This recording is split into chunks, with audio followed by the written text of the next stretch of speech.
2 straight series sweeps, 8 straight wins. It does not get any better than this.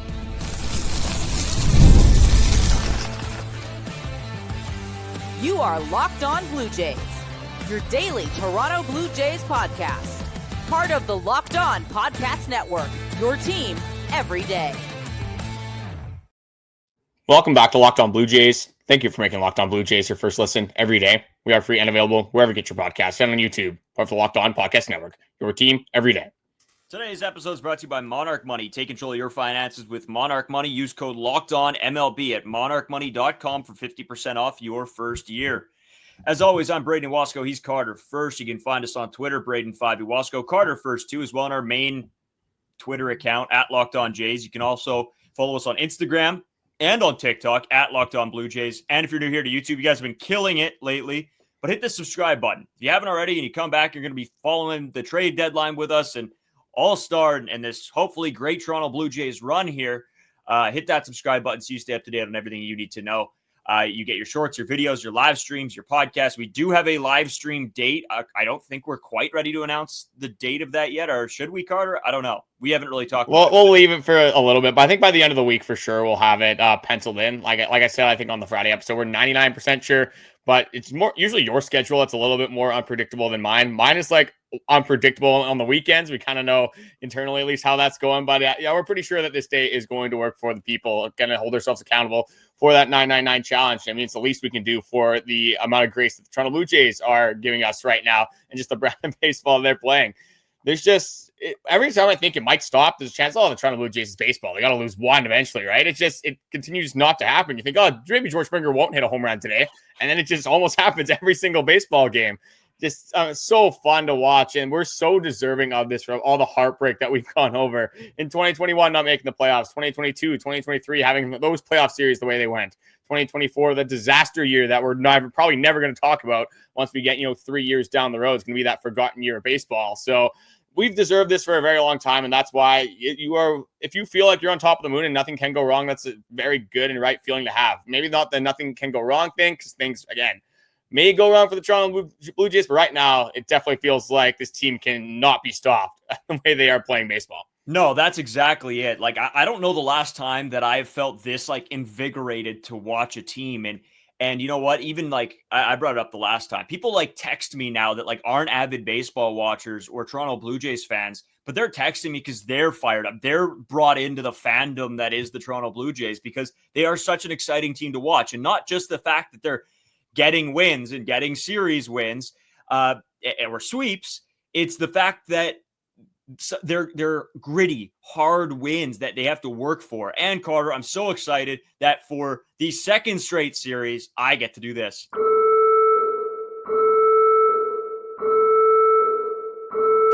You get to blow out the viewers' eardrums. That's what Brayden gets to do. Well, if you guys listen to this in the morning, a bright and early Monday episode, hopefully that's who needs a coffee when, you got Brayden just lighting up the eardrums early on in the morning. But I mean, might as well have the party, might as well continue the party. And that's what the Toronto Blue Jays have been doing. This was a stretch against the Yankees, the Red Sox, the Angels here, the Angels more so. We're kind of talk about with the next two teams coming up. The Angels, they have good hitters on this roster. Mike Trout's been back. Taylor Ward had a very good series. Joe Adell has been on a massive hot streak. So you kind of go up and down the order. The offense isn't too bad. The pitching is where they definitely do struggle for this Los Angeles Angels team. But you came out of this stretch, the Yankees, the Angels, and the Red Sox, and you lost 2 games. I mean, it's absolutely insane what this baseball team is doing. Just again, from anyone and everybody, as we saw in this series, Joey Loperfido having a big hit, Lazaro Estrada coming in and being a massive contributor to the success this weekend. It's again the most fun I've had watching baseball. I said since 2023. We might even be able to go back to 2021 now with the run this baseball team has been on. Like, what's the main thing, or at least one thing, if there was something that you could put on this weekend that was your favorite part about this weekend, what the Toronto Blue Jays did against the Los Angeles Angels? It's the grit for me. It's the fact that I think we didn't see this team bring their best brand of baseball, and they weren't producing as well with runners in scoring position that they have been over this huge streak that they've been on. I think it's the grittiness and the hard work and the dedication and the willingness to give it all to keep this sort of run alive. right? All these games, I mean, 1-run ball games. So this team being able to push through that and come out on top in each game, I think that really that has to be the biggest component that we take away from this. Not necessarily the fact that, because we can always say when a team gets hot, oh, and they're winning games, oh, it's great. But what does this team do when they're having struggles at the plate? What does this team do when they're not blasting a million home runs out of the ballpark? Are they still able to pick up wins? And right now, we're seeing the Toronto Blue Jays be able to do that. And to me, 100%, that is my biggest takeaway. Well, when we look at this weekend series, like Bichette, other than that home run, not the greatest series from him. Vladdy did have a few hits in the series, but not really that big clutch hit that you were looking for from Vladimir Guerrero Jr. It's been a lot of the role players that have been picking it up, and that goes with the grittiness take that you just did have with this baseball team. And it's not your superstars necessarily that are doing it. It's guys that me and you and a lot of other Toronto Blue Jays fans wrote off at the start of the season. We didn't have Aston Barger being this good. George Springer, like we always talk about, continuing to be dominant. Brayden Fisher, who was very good in multiple starts in this series. I already talked about Estrada, who we'll continue to talk about within this series. Joey Loperfido gets called up. Davis Schneider, another guy that is being productive in this series. It's not the superstars. It's not necessarily those household names that you're thinking of. It is those guys also doing their part for like you want a little bit more from them, but the role players have exceeded expectations and beyond. Been absolutely unbelievable to watch. So I think that is a big thing for this Toronto Blue Jays team is they're not going to have your greatest stuff every single baseball game over 162 games. We saw it in this Los Angeles Angels series. You win by a run differential of +3. And a lot of people aren't going to like that. But, I mean, would you rather have the Toronto Blue Jays have a +3 run differential and win 3 games in the series? Or would you rather have them have a +5 run differential and maybe they blew out the Angels in the first game, then lost 2? So, again, it does matter. But at the end of the day, I'm taking that these close wins mean almost more for a baseball team. Because in the playoffs, you're not going to be blowing out every single baseball team. The good teams make the playoffs for the most part. Again, some teams do sneak in. You're going to be playing great caliber baseball teams. There are going to be a lot of close games in those playoff scenarios. Toronto Blue Jays getting their reps in, getting those mental reps in for those scenarios when they're going to have to come up and be clutch against good baseball teams. It's very nice to see that they are coming out on top the majority of the time in these 1 or 2 run scenarios. Yeah, Carter, and I guess, you know what, you're talking run differential, so we might as well get into all the business that happened over the weekend, whether, you know, because it was all across the Blue Jays broadcast. You know, some of this stuff, when this happens, doesn't always get like announced or presented by the broadcast. It sort of goes by the wayside. They try to ignore it. But Michael Kay went out and pretty much was saying that, again, I'm summing up. It's not that the Toronto Blue Jays are a joke, but he says they shouldn't be this good because their run differential isn't that good, and sort of was throwing a little bit of shots. And you know what? And totally fair to have those takes. Then in the broadcast, they bring out the brooms, and it becomes a whole thing. Then he does go and respond actually to all of this stuff. Obviously, to Jamie Campbell's sort of call out there. But I think at the end of the day, Carter, it brings up the question that how much do you put into run differential, and does it matter? And you sort of said it. Yes, it does matter. But at the end of the day, it's the teams that win. They don't ask by how many. They just ask how many, right? So that's what the Toronto Blue Jays have been able to do. And so with all of this going on Twitter, on the broadcasts, on whatever social media site you're on, I'm sure you've seen it and you've heard about it and you've seen the videos. If not, definitely go and look them up because it is interesting, at least, to see the storylines here. And especially for a Toronto Blue Jays team that doesn't necessarily need to care about the classic baseball statistics, if you want to call it the run differential, one of those, that don't really need to pay attention to that. They're worried about getting in there and getting a win. Doesn't matter if it's by 10 runs or by 1 run. It all counts the same at the end. There's no ties in baseball. That's a beautiful thing. Well, when we look back at this Los Angeles Angels series, are we going to think, hey, the Toronto Blue Jays only had a +3 run differential? Or are we going to think, hey, the Toronto Blue Jays swept the Los Angeles Angels and they won 8 games in a row after sweeping the Yankees, winning 2 out of 3 against the Red Sox, then, like I just said, sweeping the Los Angeles Angels. So we're going to remember that this streak is going to be a huge part of this Toronto Blue Jays season. And I'm not saying that the streak is going to end suddenly, or maybe it will ride out for the next little bit. But even if the Toronto Blue Jays, they're not going to win every single game for the rest of this baseball season, obviously. But these kind of streaks can keep you afloat for the majority of a season. Even now, if you play 500 baseball, again, you want it to be better with the team's aspirations at this point and the way that it's kind of been building up for the last 5 seasons or so. They have bigger aspirations than just a playoff spot. But if we are just talking about a playoff spot, if this team does play 500 baseball, they're going to be right in the mix till the end at this point. And they have 6 games against the White Sox and the Athletics to hopefully extend this league on the AL East as things stand right now. So you hope things are better than 500, but the Blue Jays have set themselves up in a very good spot, not only to be in contention for the AL East, but to be a massive buyer at this trade deadline. That's what fans have been wanting for a very long time, a competitive and serious baseball team that wants to win. Yeah, Carter, we got a lot more to get into. I do want to bring this up here now, though, because me and you talked about it a lot last week for the fact that this team needed to go out and win 6 of the 9 games that they had before the All-Star break. They've got 3 of them right now. So how confident are you going into the next 2 series here of them being able to pick up 3 wins against the White Sox and the Athletics? It's the revenge series against the White Sox. I mean, they got the best of us last series, and that's the series that kind of got things rolling again for the Toronto Blue Jays. So that's the thing with baseball, is that it is fairly unpredictable. You can go and sweep the New York Yankees, one of the best teams in the AL, and then you'll lose a series to the Chicago White Sox. Hopefully your history does not repeat itself, at least for the Toronto Blue Jays against the White Sox in that sense.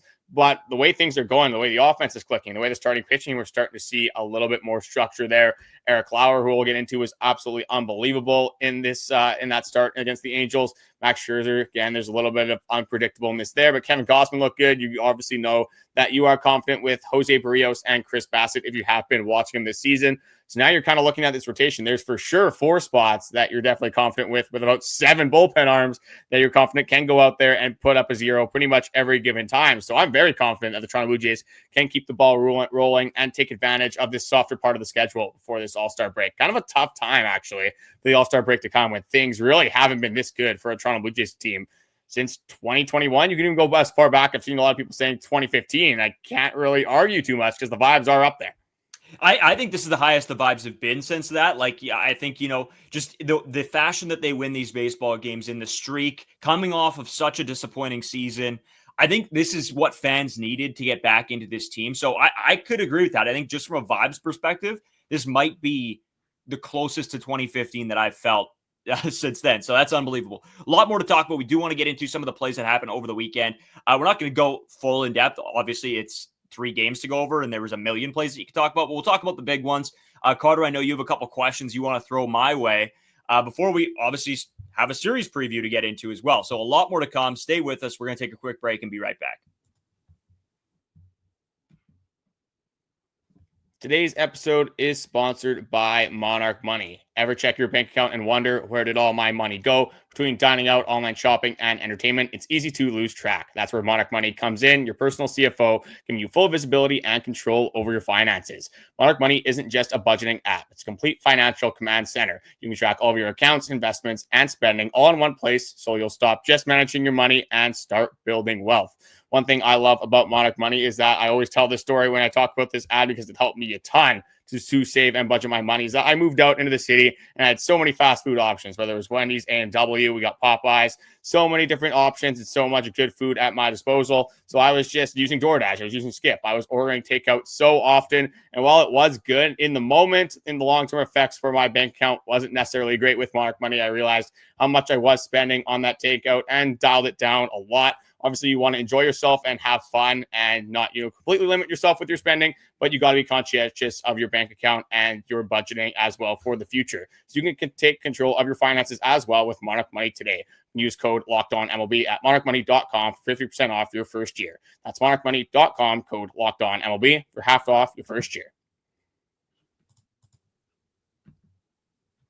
So, Carter, just continuing on here, obviously, I want to get into, before we get into your big questions of the day, because I know, you have a lot of good ones you want to throw my way, and we, of course, don't want to keep the people here for 4 hours, but there's a lot to talk about. So I want to get right into that first game. Obviously, the Joe Adell home run that ties the game at 3 apiece, that was tough to see. You're like, oh my goodness, is this team going to lose the momentum? What's going to happen? But the Earn Dog comes in with a bunt to save the day. You know what? As much as I want to put this one and say, great job, Ernie, Bachman sort of throws this game for them. That was a horrendous throw, a weird play, sort of falling backwards, tries to make the throw. And the Blue Jays come out on top in the 10th inning. But not only just that, Carter, but a guy that has been, I think, performing a lot better lately. And I want to give him a little bit of hat tips. And that's Chad Green. Chad Green lately has been so much better. A guy that, was on our list of, could he potentially, lose his spot here, right? And now I think he's changing that narrative around him. He's coming in big situations and getting the job done. And he's not giving up the long ball. And that was something that was killing Chad Green all season long. Yeah, in his last 6 2/3 inning, he's only given up 1 earned run. So that's kind of what you want to see from Chad Green, being put in some pretty high leverage spots again. It seems like John Schneider's trust has wavered slightly, like he isn't throwing him in closing roles necessarily, at least when he has other guys available. But he is throwing Chad Green still in these later innings, in the 7th inning, in the 8th inning with runners on. So his confidence hasn't necessarily wavered with the vet, but you did see in 2024, when albeit this bullpen was not very good, Chad Green was the guy that he called upon to be in a closing role. So it is nice to see Chad Green, a vet on this team, kind of find himself again. I'm not fully sold that Chad Green can be a confident and good reliever for this baseball club. Still seems like his confidence wavers at times. But when you have Brayden Fisher, Yariel Rodriguez, you can go down the list. Jeff Hoffman, you don't have Jimmy Garcia anymore, which we'll get into. But you still have a bunch of other guys that you do trust in this bullpen. If you don't have to use them in higher leverage situations, I'm going to be, I think, fine with the way the Chad Green performances do play out. Again, I don't love paying him $10 million, but it is what it is at this point. Chad Green is a veteran who has been in the playoffs before, so if you get to one of those scenarios, you got to hope that the moment won't get too big for a guy like Chad Green. I want to give a shout out again to Eric Lauer. I mean, just again, one of those guys that didn't expect him to have this sort of impact on the Toronto Blue Jays. And you can argue that he has been the most reliable starting pitcher on this baseball team. So I think at this point, you've kind of completely gone on the other side of the fence. And you're not really waiting for that blow up start. You're being thankful that Eric Lauer is on this baseball team and is going out there giving you 4, 5, 6 innings. Now at this point, 6 innings being the longest start of Eric Lauer and his tenure with the Toronto Blue Jays this season. Just, again, snaps and claps to a guy that has been an absolute savior for a starting pitching rotation at times that has not been very consistent. Well, and when you know that you're going to have to go out and use a ton of bullpen arms in a start by Max Scherzer, and then who knows what happens with the other 3 guys, right? What kind of performance they're going to give you? Are you going to have to use bullpen arms? It's nice to know exactly what you're going to get from Eric Lauer. And that's what's been so key to this team and to keeping this bullpen intact is usage. Who do we have on a given day that can go out there and throw if we just used in the past 2 games 7 of our 8 guys, right? So you're pretty happy with definitely happy with what Eric Lauer is giving you this season, Carter. But Carter, I got to move on. Game 2, just because I know I'm trying to still fit your stuff in, and I'm trying to get the games in, sort of rolling through them. Game 2 to me could have been a turning point for this series. If they end up dropping that game, I could see them then, hey, what happens in game 3? Then maybe they feel like a little bit burnt out that they've got one stolen on them. Well, the Blue Jays get it done again, and it's George Springer, right? The home run from George Springer, just to keep his momentum going, was so huge. And then Mr. Clutch, I called him on the TikTok or Reel or Short or whatever, wherever you guys are watching them. Mr. Clutch. Addison Barger. It's just a single, but that's all you need in that situation. It's knowing what kind of situation you are in certain points of a game, right? Addison Barger's not over swinging on that ball trying to launch one. He's putting a good solid swing on one, beating the defense and scoring that run to win the game for them. And that is something too that's so massive with some of these guys that that have come up or maybe aren't your stars on this team. Is they just know their roles. The Ernie Clement bunt, Carter, is a great, another great spot, right? Don't get me wrong. Even if it doesn't win them that game there, it is a player doing his job and his role, right? In that situation, you need Ernie Clement to get that bunt down. He does that job. And, it results in a win, so even better. Addison Barger, a hard hit ball through the infield, wins you that game. Just doing the jobs you need to do. And that, I think, is another, hat tip. The snaps, the claps, whatever you want to call it, to this to these players on this team. Yeah, you got to give a shout out to Ernie Clement because he gets that bunt down. He's trying to move a runner from second to third, and that's the job he accomplished. I mean, and he ends up winning the baseball game, which you'll obviously take as a Toronto Blue Jays fan. But yeah, it's just these players doing what John Schneider asked of them. It's like, hey, if there's a rabbit on the field and we were trying to get the game going, Ernie, you want to go chase that rabbit down to get it off? He's probably going to go out and do it. If he goes up to Miles Straw, he's like, hey, Vladdy needs a Diet Coke. Get him a Diet Coke. He's probably going to go and do it. No questions asked. So this team seems like they're all in. They're very cohesive, and they enjoy each other's company. It seems like this is a common theme in the Toronto Blue Jays locker room. It seems like Ross Atkins, whoever is the general manager on this team, doesn't go out and get locker room cancers. That's why like Trevor Bauer has never come here and will not come here, minus the skill issues that obviously that guy carries. Tommy Pham was available. Another reason that kind of caliber guy will not come here is because the Blue Jays like guys that are not troublemakers, and they're just focused on baseball, and they love the game of baseball, and they aren't going to cause havoc in locker rooms. And we see how that has led to at least some sort of success for the Toronto Blue Jays. You can clearly tell that there is a very good clubhouse dynamic within the Toronto Blue Jays this year that has happened in other years, but when they're winning and when they're all playing together and they're doing the little things correctly, that is what is going to lead them to success. And one massive thing that has kind of attributed to that, going a little bit off course here, but it's the base running. They kind of brought it up on the broadcast a little bit throughout this weekend. You can tell the Toronto Blue Jays have gotten a lot more aggressive, but they're not getting stupidly aggressive. They're not going from second to home when it's Alejandro Kirk and, you got a powerful arm in right field. They're taking smart bases. They're going first to third when balls are hit to right field or kind of into the gaps in either left field or right field. They're just running the bases very smartly, and you can tell it is allowing this team to play a little bit more of that small ball caliber baseball and steal a couple runs in innings here and there, and they definitely add up, especially in tight one-run baseball games like these. Yeah, it is. It's a difference maker, right? We saw this team run into a lot of outs in the past few years, Carter, and it was something that frustrated the hell out of me and you. And I think they're really dialing it back. They're, again, knowing their job, game management, what's the situation. I think there was a play that there was a runner on first, Kirk was on second, and Leo Jimenez was on up to bat. And he could have laid down a bunt. He could have done something, but they let him swing because they knew that, hey, the odds of Kirk, maybe getting to third, maybe it's not the best in that situation. Maybe, hey, you hope he swings. Maybe he drives the ball out to the field, and maybe Kirk moves up that way. But in this situation, it's all about game and situational management. And I think that's something that has exceeded the team over the last couple of years. Yeah, is just situational baseball, and that's a huge part, and something that we don't really talk about a ton. But I think you're really starting to notice it now. Yeah, you have to start noticing it when you just have a bunch of players with a ton of different tools to win you baseball games. You look at Miles Straw, not the best offensive player, but he helps you out with the defense. He helps you out with that base running. He helps you out with the small ball. Tyler Heineman's bunting. Leo Jimenez is bunting. Ernie Clement is bunting. They're starting to steal some bases from time to time. I like to see them steal more bases, but when you're playing this caliber of small ball, when you're doing very well with the hit and runs, with tagging up from base to base, you don't necessarily have to force things with stealing bases. But I think that is how this team could take that even farther step, is they could start running a little bit more when they do have the opportunities to do so. But still kind of going with the second game. It's the George Springer show once again. I just want to go over this guy's July stats and what he has done in his limited batting appearances in July. So this guy has 26 at-bats, 5 home runs in the month of July. Just so you guys know, this episode is releasing on July 7th. So that's not a lot of time for George Springer to rack up 5 home runs, 13 RBIs. That's in 26 at-bats. So he's getting an RBI pretty much every other at-bat so far in the month of July.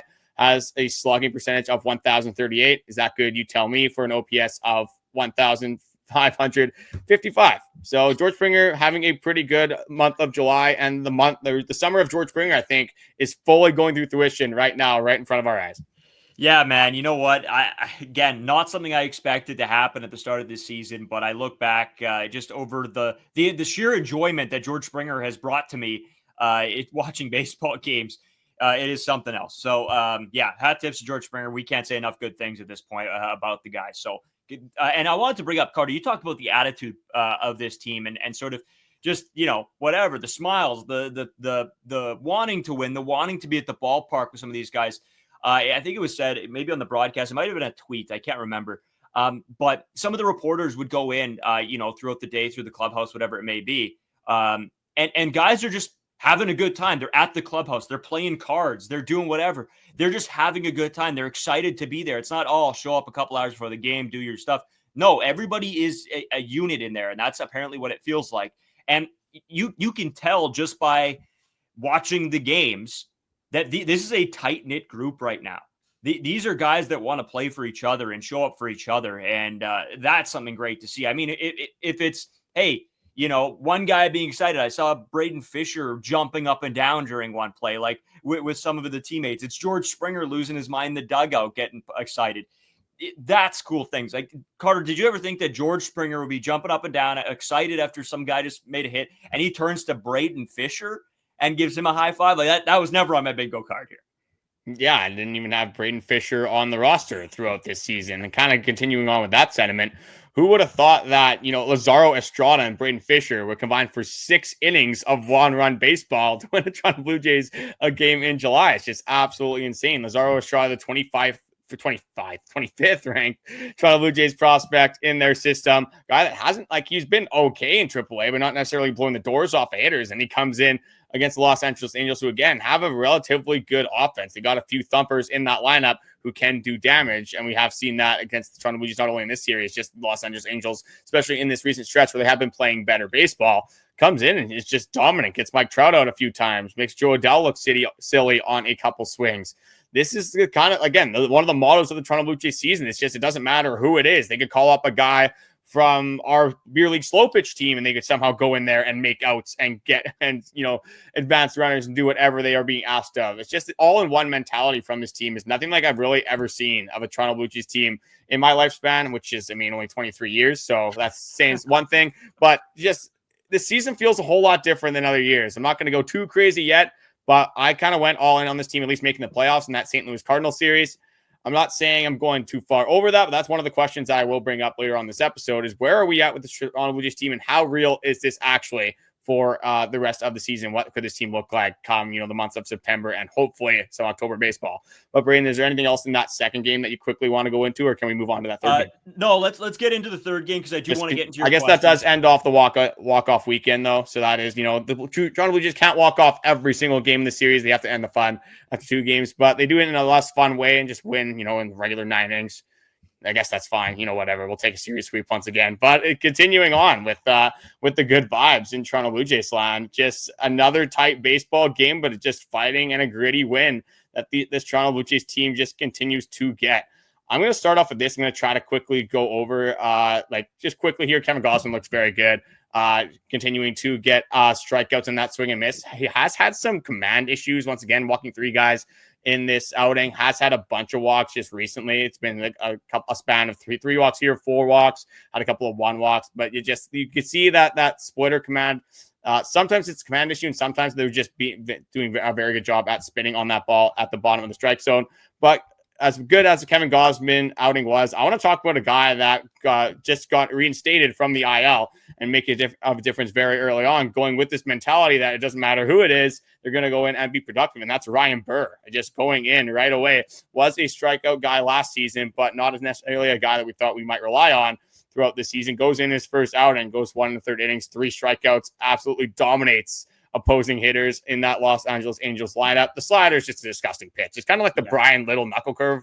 That's what it reminded me of, because it starts out in the zone. It just ends up not even close, and he gets the most disgusting swings off of that pitch. The Toronto Blue Jays bullpen has a ton of strikeout stuff, and that usually leads to success, especially in big-time games. The teams cannot hurt you if they're not putting the ball in play.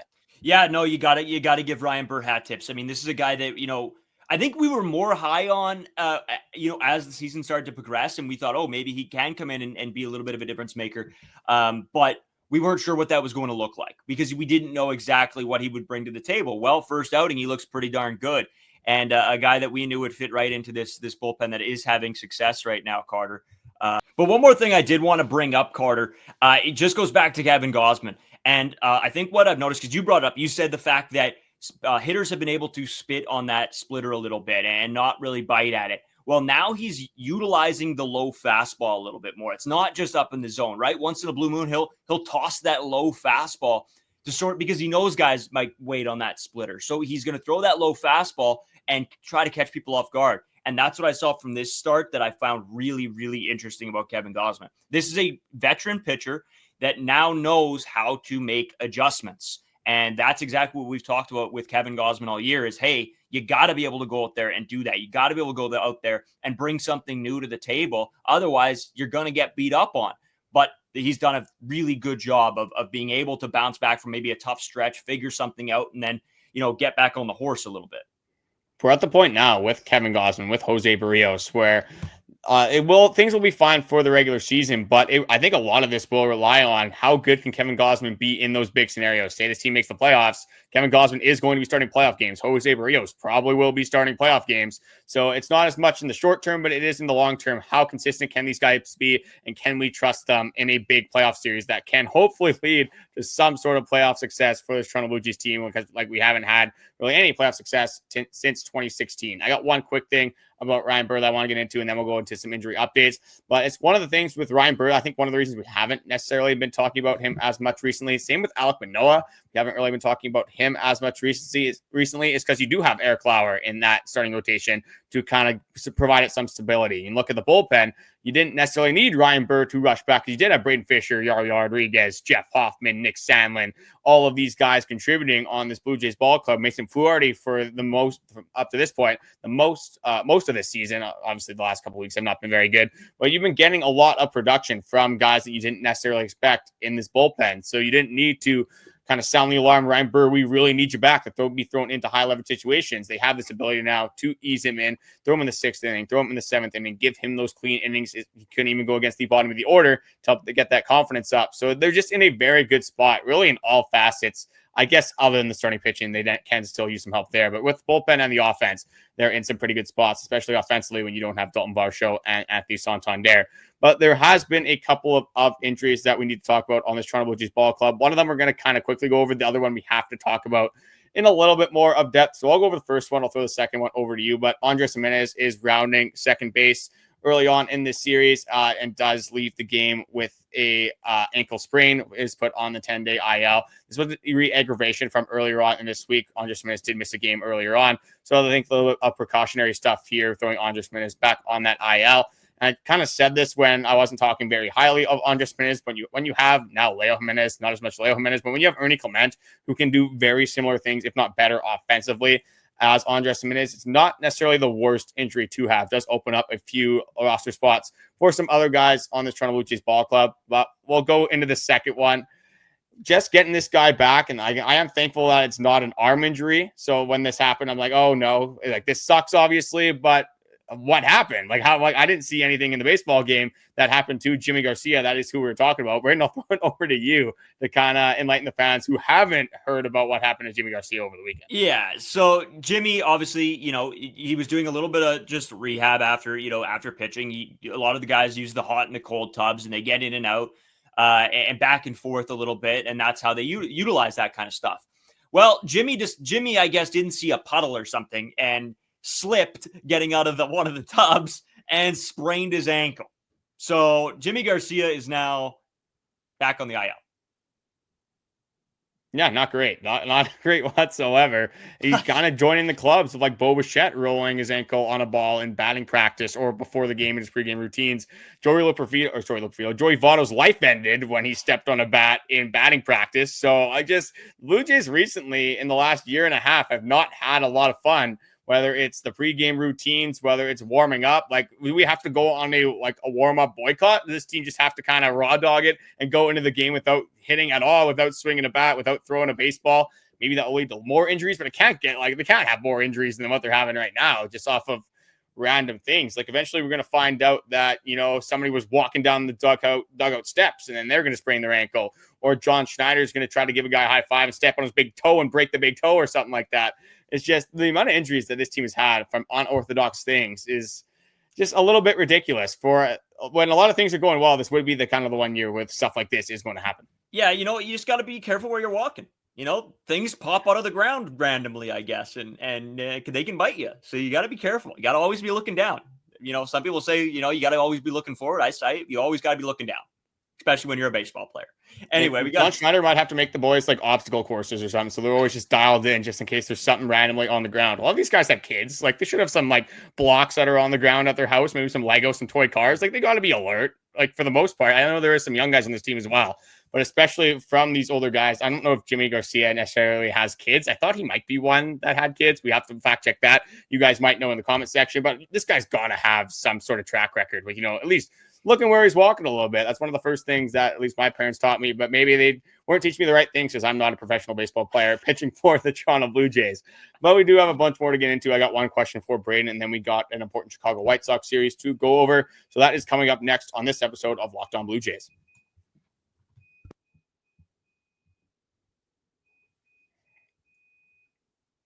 So, Carter, we got obviously the series to preview, but I did say you have a couple big questions that you want to ask me, and there are some that are really important that we do want to talk about, but in classic us fashion here, it's 35 minutes in, and we have not started the series preview. We have not answered any of the big questions. So you got one for me. We'll save a couple throughout the week because it's not necessarily stuff we absolutely have to talk about today, but they are interesting, thought provokers anyway. So I'll give it to you. Throw me what you got, and then we'll get into obviously the big series preview here. Yeah, in classic Locked On Blue Jays fashion, I got one more thing quickly before I do get into that question. I just wanted to give a shout out to one of the listeners. He has been listening for, I think, the entire time that we've taken over the show.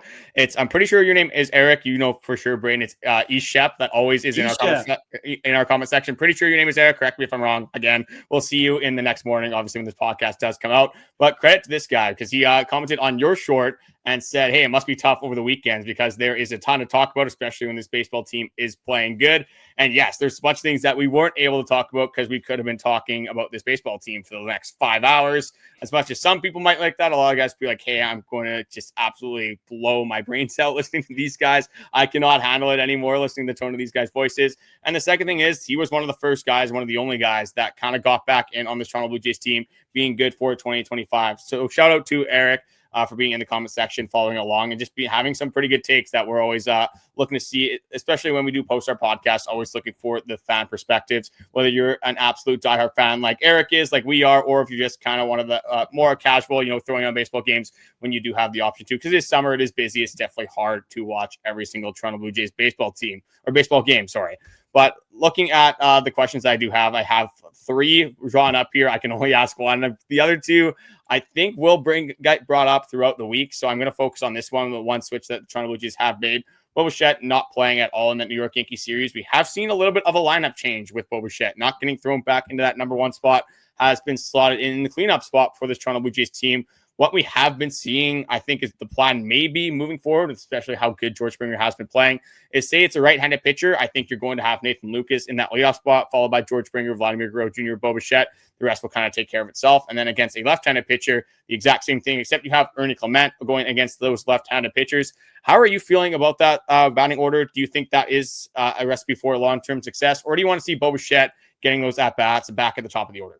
Don't get me wrong. I love having Bo up there. I think having him in 2 is great. I think wherever you have to play Bo, I think he's very malleable. I think you can play him wherever you need to. But Carter, I'm going to go back to 2024 Locked On Blue Jays. I think it was the saying of the podcast, it's ride the hot hand. When you have an offense that can produce and has been producing, and guys that you can slot in these spots, like Nathan Lucas, like Ernie Clement, you got to ride the hot hand. You got to utilize the time that you have when these guys are playing such a good brand of baseball. So right now, 100%, I'm very good with this. And I trust right now in what John Schneider's doing with this lineup. Now, moving forward, when eventually the cool down happens, because it's baseball and there are peaks and there are valleys to a season, and eventually we'll hit a valley, maybe that's when hey, Bo, we need you back at the top of the lineup, right? We got to start getting this offense cooking again. Okay, maybe you do that. But for right now, Carter, whatever this team is doing, whatever they continue to do, it seems to be working. So don't move on from that. You ride the hot hand and you do what you got to do to win baseball games. See, I don't mind it either way because Nathan Lucas has been doing a very good job, especially at the top of the order, having long at-bats, fouling off pitches. We saw him have a 14-pitch at-bat. It is a lot easier, especially going against guys you don't necessarily know or have a lot of tape on. When your first couple of guys in the batting order can see a lot of pitches, figure out what is working for that guy on that specific day, and kind of figure out a game plan for the rest of the lineup. So I don't necessarily hate that Nathan Lucas and Ernie Clement, especially against lefties. Literally Barry Bonds against left-handed pitching, so I'm not going to hate that too much for Ernie Clement. But just with the kind of sentiment and the reason why John Schneider had Bichette and then Vladimir Guerrero Jr. in that second spot. I'm not saying Vladdy should it too. I think he's perfect in that third spot. But Bichette, one thing that we have seen throughout this season is that the bottom of the order has been very good. It has been exceeding our expectations. They have been getting on base a ton. And who has been one of the best hitters with runners in scoring position? It has been Bichette. Has about a 400 average, has around a 1,000 OPS. If you're hitting number one in the order, you're going to have the most at-bats. That's just how baseball works. You go from 9 to 1. Your number one hitter is going to be in those spots the most often. We have been seeing whoever you have been putting in that 7 through 9 spot been getting on base. If you have runners in scoring position with Bichette up, Bichette is that guy, maybe other than George Springer right now, that I would want in that spot with runners in scoring position to have a big hit in a big spot in a baseball game. From going to 1 to 4, is that going to completely limit up bats? No, Bichette's still going to come up with Vladdy on base, with George Springer on base, with some of these other options on base. But where I'm at, if we're at the bottom of the order and maybe it's a tight pitching matchup and you just get back to the top of the order, who am I going to be more comfortable hitting in that spot? Ernie, Clement, Nathan Lucas, or Bichette? So it is very specific scenarios, but I think Bichette was playing a very good caliber of baseball in that leadoff spot. So I'm kind of going with the thing, if it ain't broke, don't fix it. But with the way Nathan Lucas has been playing, with the way Ernie Clement has been playing, you could throw Tyler Heineman in the leadoff spot and it somehow would work out for this ball club. So I think there is a long-term kind of success key here that might have to be fluctuated with and played with the Toronto Blue Jays lineup. But for me, I'd rather have Bichette there. But honestly, the way the Toronto Blue Jays team has been playing, I don't think John Schneider can really do any wrong. Exactly. And if we're talking long-term, I 100% agree with you, because I think I can trust Bichette way more over a season period than Nathan Lucas and Ernie Clement, even though Ernie's been great and Nathan Lucas has been doing his job. But for right now, with how hot this team is, and if you want to call it the baseball gods shining their light on this team, you do what you got to do. If you want to try to produce some more runs with Bo, this is a time to a little bit experiment. And if that works, great. So we'll have to see what happens. But Carter, we do have a series preview to get into, and we've kept the people probably long enough. People are already at work. They might have, with how long this podcast is, they might have to listen on their way to work and on the way back from work. So we'll get into the series preview here. Toronto Blue Jays, Chicago White Sox. White Sox sitting at 30-60 right now. Blue Jays 52-38. Jose Berrios versus Sean Burke, then Chris Bassitt and Aaron Savali, and then Eric Lauer and Adrian Hauser. So, again, it's the White Sox, but you do see some of their better guys, I guess. It's the White Sox. It's tough to say, but, going back, they beat the Toronto Blue Jays in the last series they played. So, you can't just write this team off because they're the Chicago White Sox. This Toronto Blue Jays team still has to come. They still have to compete. They still have to have that gritty mentality that they had playing the Angels and that they had playing the Yankees. It doesn't matter. Baseball's weird. You have to treat every team like they have the same chance of beating you as the team you just played prior. See, and one sort of negative thing for the Toronto Blue Jays going into this series is that the last two pitchers, Aaron Savali and Adrian Hauser, were the two pitchers that went against the Toronto Blue Jays in that first series. They did beat up on Aaron Savali, but Adrian Hauser did have a very good performance against this Jays team. In that first game, it was a bullpen day, so now you got Sean Burke.